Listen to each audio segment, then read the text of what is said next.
Are you tired of people who change, politicians that say one thing and do another? Well, I'm going to tell you, God doesn't change, His Word doesn't change, His law doesn't change. Notice this, Jesus Christ, the same yesterday, today, and forever. Notice this, though. In Balaam's showdown with the Moabite king Balak, he told him, he says, God is not a man that he should lie, neither the son of man that he should repent.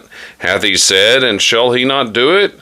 Or hath he spoken, and shall he not make it good? God does not change his word, but let's look at some other texts.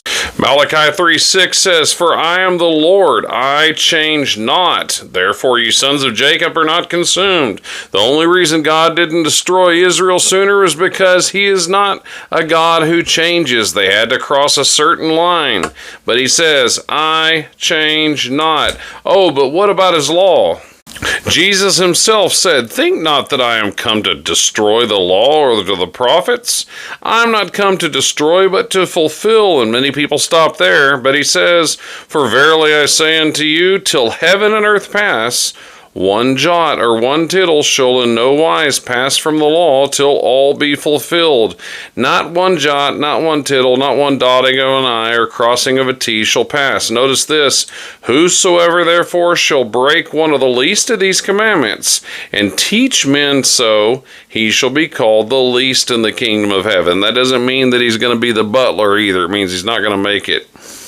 But whosoever shall do and teach them, the same shall be called great in the kingdom of heaven. God's law is as unchangeable as himself. Also, what about his word? Psalm 119 is the longest psalm in the Bible, and it talks a lot about God's unchangeable word and law. Notice this here in verse 89. He says, Forever, O Lord, thy word is settled where? In heaven.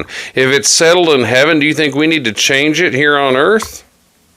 In the closing argument of Solomon's Ecclesiastes, it says, Let us hear the conclusion of the whole matter. Fear God and keep his commandments. Notice this, for this is the whole duty of man, keeping God's unchangeable commandments. Although we do sin, he has forgiveness for them, but we should uphold them, for they are as changeless as God himself. Let's look forward to the last days here.